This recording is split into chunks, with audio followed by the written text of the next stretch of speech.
Good evening, everyone, and welcome to Mind Matters, the briefing Lasallian mental health battles. In a world where expectations grow heavier and the pace of life never seems to slow down, conversations about mental health are no longer optional. They are essential. Tonight, we open a space not just for discussion, but for honesty, reflection, and understanding. As Lasallian students, we carry not only academic responsibilities, but also personal struggles that often remain unseen. This podcast aims to shed light on those silent battles, exploring how mental health shapes our identity, influences our daily lives, and challenges us in ways that go beyond the classroom. More importantly, we are here to remind each other that no one has to go through these battles alone.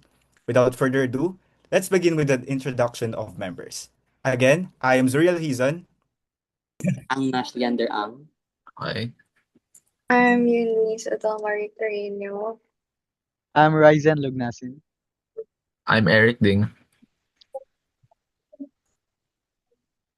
And Uh, I'm Adrian Sean Aparilia.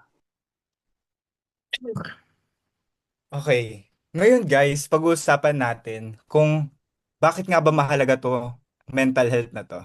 Like, lahat naman tayo siguro nakaka-relate sa mental health problems, no? Especially Hell Week natin ngayon, di ba? yeah. Yep. Yep, finals Kamusta na naman nga. guys yung ano nyo? Sa tingin nyo yung mental capacities nyo sa paggawa ng task ngayong week? Stressful lang. Overbearing. Ikaw. Ikaw, Ryzen. Sa akin naman, wala kami masyadong ginagawa. So, dalawa or no, one or two. Two subjects lang yung exam ko and then PE ko lang. That's it. Kaya medyo relaxed ako ngayon. Oh. Okay. Ngayon may maganda akong tatanong sa inyo guys. On a scale of 1 to 10, how healthy do you think your mental health is? And explain why you chose that number. Siguro 9? Why Ah, nine? no, Nine. no, no. It's not healthy pala. My bad. It's not healthy pala. It's not healthy. I'll say like 3. Why 3? That's a huge jump from 9 to 3. Kasi I thought it was like unhealthy. Sorry. So, Oh. kasi I think for from January up to now, parang I always have those like up and downs.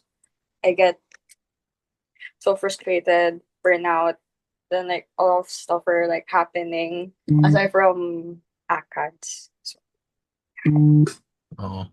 Okay. Next? So, sa akin, I think 8 out of 10 ako. This was way worse before. Pero this year, malaki improvement ng mental health ko, I think. Kasi this year, I got closer to God. Sinusubukan ko na i-improve yung sarili ko in every aspect, like physically, emotionally, and mentally. Yeah. Oh, okay.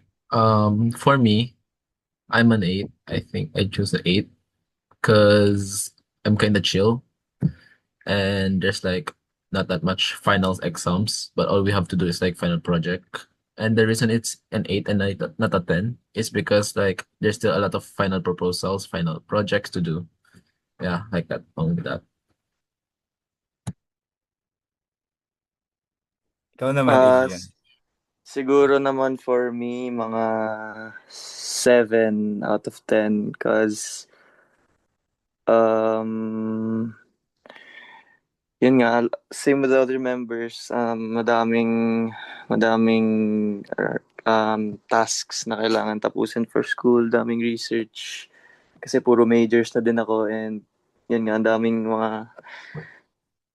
daming kailangan gawin na research and sumabay pa yung bumalik na kami ulit sa training, everyday training. So, medyo hectic na rin yung schedule.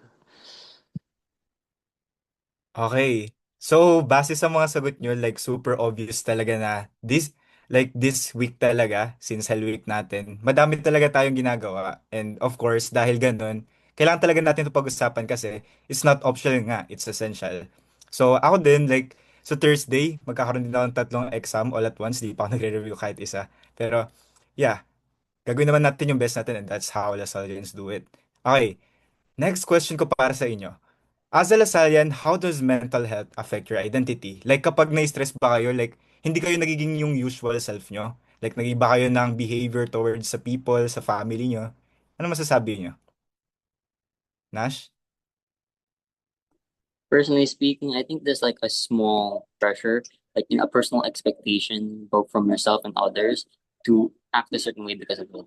I mean, depending on the person, their religion, their background, I would certainly say that there is like a certain pressure to act a certain way because the Salian identity, especially since one of who isn't personally a Christian or a Catholic. Okay. As a Lasallian, mental health does affect my identity because whenever I'm in like stressful situation or having a bad mental health, I become more less patient to the people I know, such as like my family. Like a little mistake from them, I might get like mad or shout at them. And Okay, Yeah, Ryzen. as a Lasallian, malaking factor to sa pag-greet ko sa nangyayari sa daily life ko. Dinedefine niya yung personality ko in how I respond sa good or bad things in life. Ah, Syempre ngayong feeling ko na mas healthy na ang mental health ko. Kahit pa anong mangyari na, good or bad. Ah, Tinitreat ko na lang na positive, may positive pa na mangyayari and always may hope ako lagi na everything will be alright. That's it. Adrian? Siguro for me, as a Lasallian, mental health plays a big role in shaping who I am because it affects how I live out yung values like faith, service, and integrity. Tulad ng iba, when my mental health is good, I am more patient, focused, and able to help others genuinely. It allows me to stay grounded in my faith and make better decisions. Pero whenever I feel mentally drained, becomes harder to stay positive and serve others. Kaya it's important to take care of my mental health. Um, in becoming the kind of Lasallian who is not only successful but also compassionate and responsible. Tama ka dyan. Kasi, ayun nga, like, the way we act, guys, are affected by our subconscious mind. So, kung unhealthy yung thinking natin, edi unhealthy din yung magiging actions natin and behavior. And ayun nga, kapag like ina-apply natin yung Lasallian values sa ating isipan, magkakaroon din tayo ng nice behavior at saka nice identity. Ngayon, sa tingin nyo, ano yung mga factors kung bakit nagkakaroon ng negative mental health? Negative effects. Yes.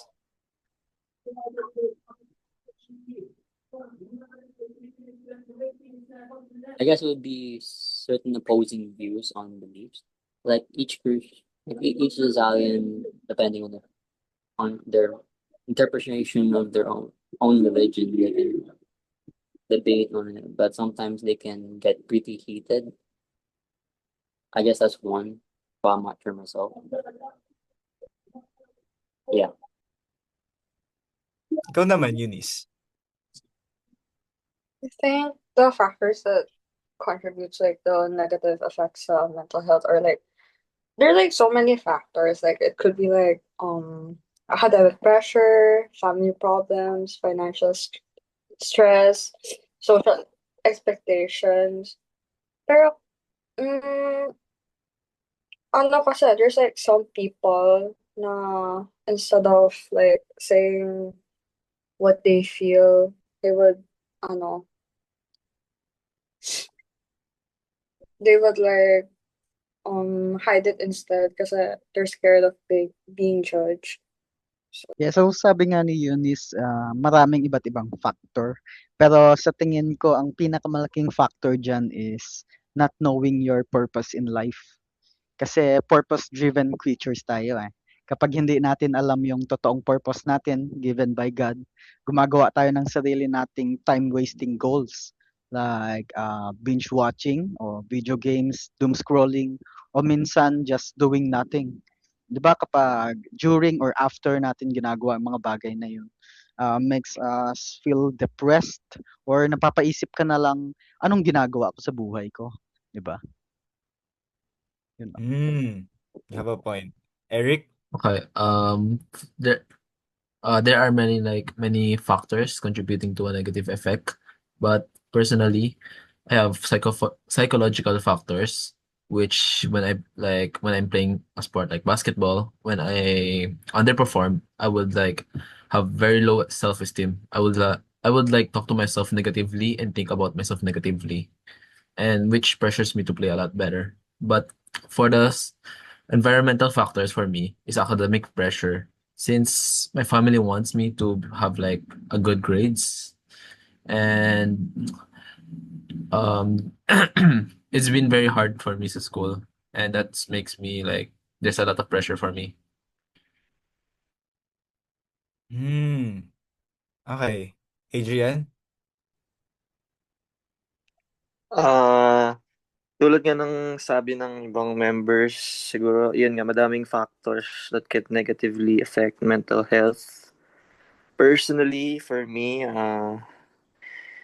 siguro yung academic pressure, lalo na pag madaming deadlines, tapos lalo na taas yung expectations as an athlete, lalo na eligibility term, kailangan talaga kahit mapasa lang yung mga subjects para makalaro to play sa UAP, ganun.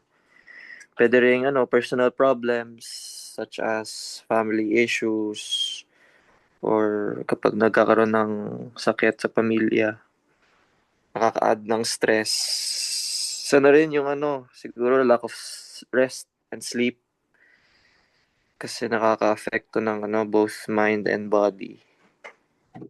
Pero lastly, siguro feeling alone or not having someone to talk to. It can make everything feel heavier and harder to handle.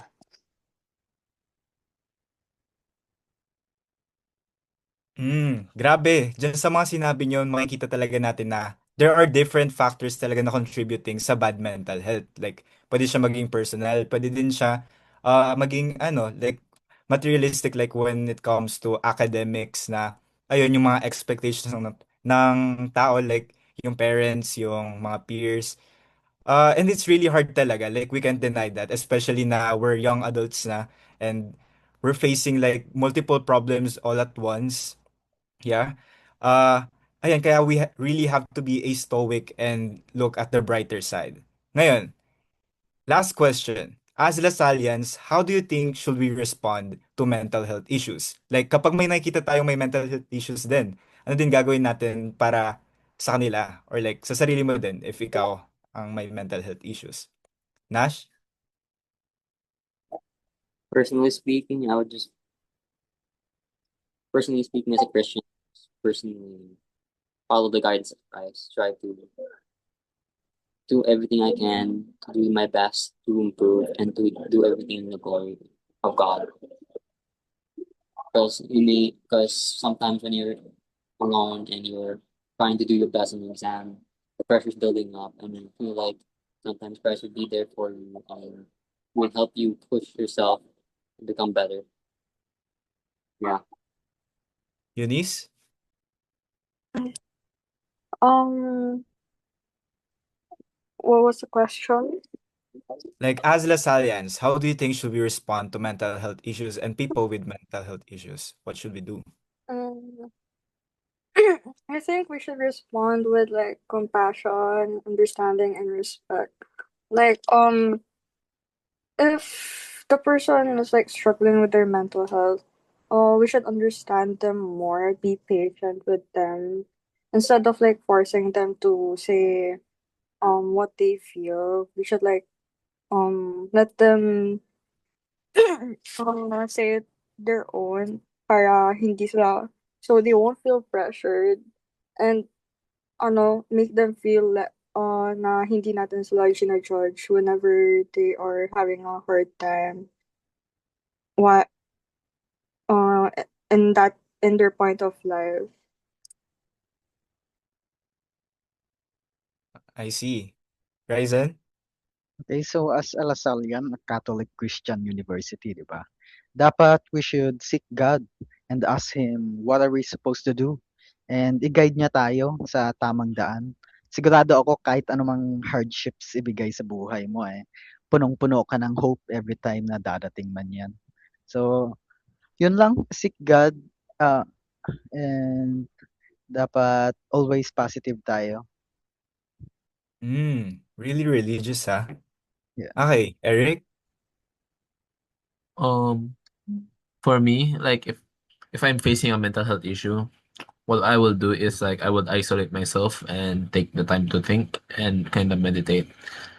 And uh for other people when they're having a mental health issue, I would suggest them to find a friend because being you can fight the mental health issue together with your friend, and it's gonna be harder if you're like battling it alone. That really makes sense. Okay, lastly, Adrian? Uh, Siguro for me personally, if I'm the one going through mental health issue, um, I approach someone really close to me. Parang I look for someone to talk to about it, to ask for guidance. Kasi um, I could really use their help and their opinions on how I can relieve yung stress. And actually, parang stress reliever na rin yun kapag may nakakausap ka about your problems.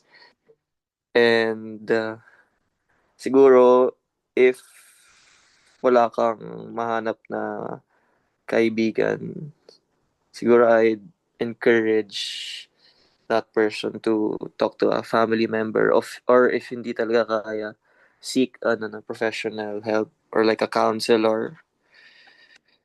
Pero ako talaga parang mas okay sa akin if sa kaibigan kasi mas makaka-relate sila. That's it for me. Grabe, ang lalalim ng ating mga sagot, guys. Pero totoo, kasi as na-mention nyo nga, like it takes respect, patience, at saka deeper understanding talaga to help someone with mental health issues. At saka kung papansinin nyo, like yung patience, yung respect, nasa Lasallian core values yun, di ba?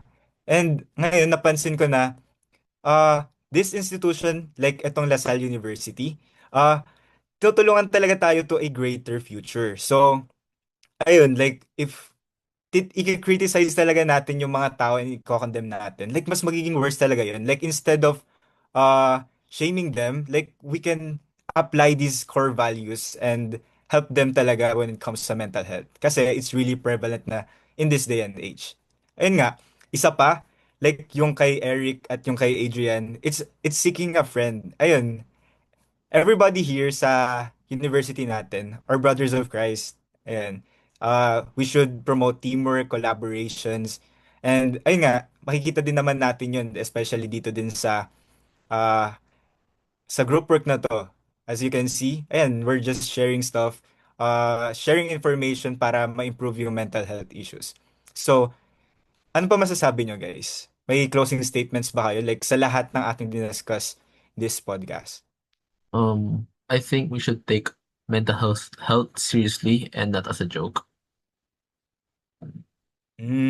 That's true. Kasi yung iba sinasabi, especially millennials, like sa generation nila na nasa isip lang talaga yan at gawa-gawa lang. That's really something to be brought talaga. Kasi, ayun nga, since nag-evolve yung generations, nag-evolve din yung mga problems. Ano pa? Anyone? I think something din na pwedeng gawin ng mga may mental health issues is not putting fuel into the fire.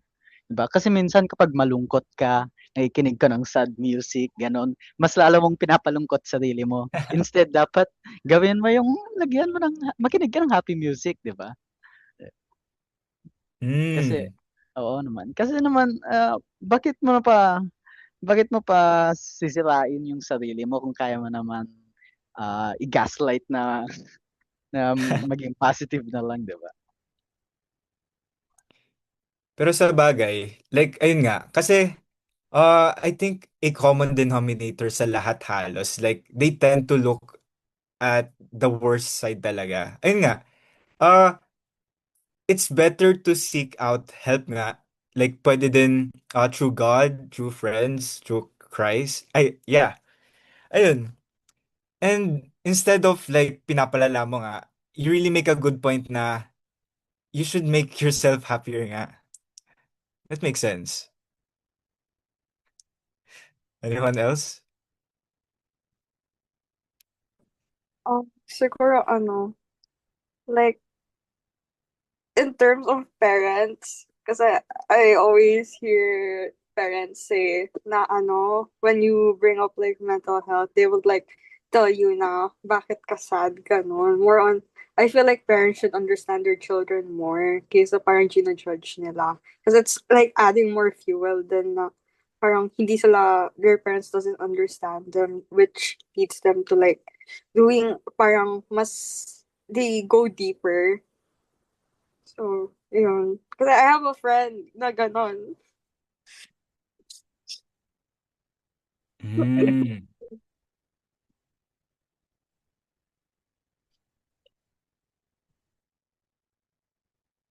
Okay, guys.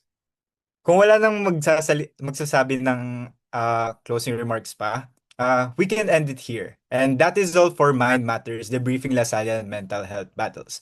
Again, I'm Zuriel, and with me are Nash, Eunice, Ryzen, Eric, and Adrian. Thank you for listening. Okay, guys.